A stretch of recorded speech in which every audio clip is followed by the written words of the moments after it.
கர்த்தருடைய பரிசுத்த நாமத்திற்கு மகிமுண்டாகட்டும். ஆண்டவராகிய இயேசு கிறிஸ்துவின் நாமத்தினாலே அன்பு கர்த்தருடைய பிள்ளைகளாகிய தங்கள் அனைவருக்கும் ஸ்வீட் ஊழியத்தின் சார்பாக வாழ்த்துக்களையும் ஸ்தோத்திரங்களையும் தெரிவித்துக் கொள்கின்றேன்.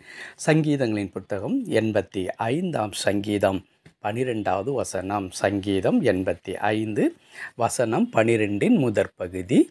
கர்த்தர் நன்மையானதை தருவார். கர்த்தர் நன்மையானதை தருவார். என் அன்பு கடவுளுடைய பிள்ளைகளே, ஆண்டவராகிய இயேசு கிறிஸ்துவினுடைய பிறப்பிற்கு அநேக ஆண்டுகளுக்கு முன்பதாக தாவீது பாடும் பொழுது, தன் கடவுள் எப்பொழுதும் எனக்கு நன்மையானதை தருவார் என்று தன் வாழ்க்கையில் எந்தெந்த நன்மைகளை அவர் ஆண்டவரிடத்திலிருந்து பெற்றுக்கொண்டாரோ அதையெல்லாம் நினைத்து தான் இதை பாடியிருக்கக்கூடும். தாவீதிற்கு ஒன்று மாத்திரம் எப்பொழுதும் தெரியும். இன்றைக்கு நான் இவ்வளவு பெரிய அரியணையில் உட்கார்ந்து கொண்டிருக்கின்றேன், இவ்வளவு பெரிய அதிகாரங்கள் எனக்கு இருக்கிறது, சமஸ்த இஸ்ரவேலுக்கும் நான் ராஜாவாக இருக்கிறேன். ஆனால் உண்மையாகவே நான் யார்? ஆடுகளுக்கு பின்பதாக சுற்றி கொண்டிருந்த ஒரு சிறுவன் தானே. எந்த விதமான எதிர்பார்ப்பும் இல்லாமல், எந்த விதமான இலக்கும் இல்லாமல், போதிய அறிவு இல்லாமல் நான் ஆடுகள்தான் உலகம் என்று நான் வாழ்ந்து கொண்டிருந்தேன். கடவுள் என்னை தெரிந்து கொண்டார். இன்றைக்கு ஆடுகளுக்கு பின்பதாக சுற்றி கொண்டிருந்த என்னை இன்றைக்கு ஆண்டவர் அரியணையிலே அமர வைத்து அழகு பார்த்து கொண்டிருக்கிறார். ஆகவே எனக்கு தெரியும், என் கடவுள் நன்மையானதை மட்டும் எனக்கு செய்கிற கடவுள் என்று. என் அன்பு கடவுளுடைய பிள்ளைகளே, அதே காரியத்தை ஆண்டவராகிய இயேசு கிறிஸ்துவினுடைய மலை பிரசங்கத்தில், குறிப்பாக மத்திய 7ஆம் அதிகாரத்தில் அதை நாம் வாசிக்க முடியும். எவ்வளோ அற்புதமான ஒரு வார்த்தை! ஒருவன் அப்பத்தை கேட்டால் கல்லை கொடுப்பாரோ, மீனை கேட்டால் பாம்பை கொடுப்பாரோ?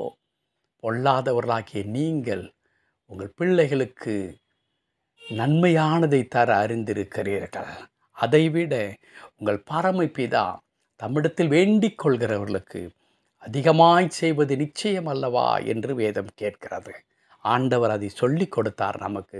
ஆம் அன்பு கடவுளுடைய பிள்ளைகளே, நம்முடைய கடவுள் நமக்கு ஏதோ நன்மையோ அதை தருகின்ற ஆண்டவராய் இருக்கிறார்.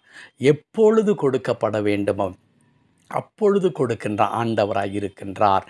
அதுவும் சரியாக செய்கின்ற கடவுளாக இருக்கிறார்.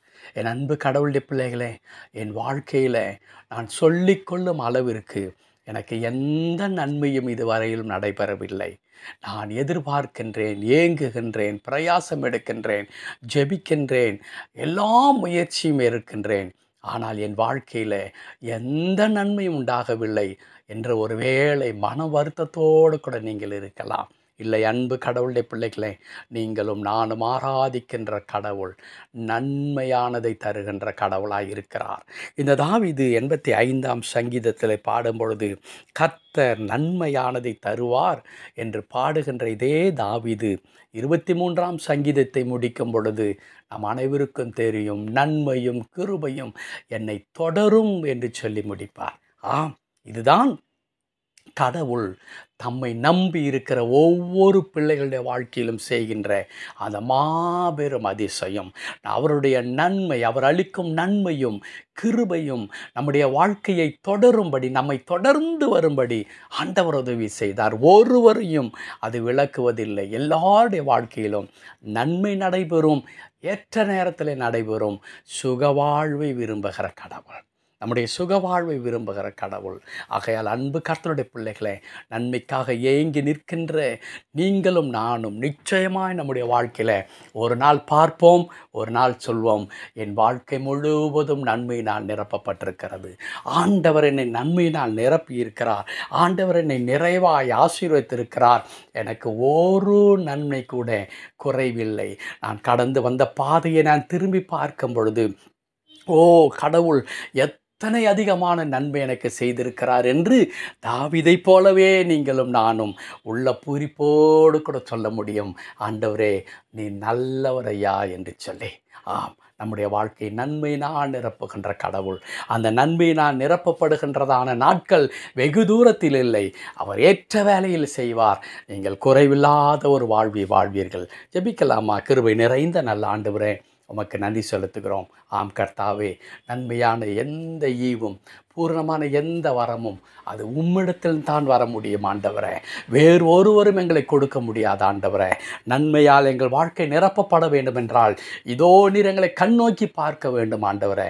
இந்த காலை நேரத்தில் எங்களை நினைத்தருளும், எங்களை ஆசீர்வதித்தருளும் ஆண்டவரே. வெறுமையாக இருக்கிற பாத்திரம், வெற்றிடமாக இருக்கிற எங்கள் வாழ்க்கை ஆண்டவரே, தனிமையாக இருக்கிற எங்கள் நிலைமை எல்லாம் மாறி நன்மையினால் எங்கள் வாழ்க்கை நிரப்பப்பட ஆண்டவர் கிருபை தாரும். தொடர்ந்து பொறுப்படுத்திக் கொள்ளும்.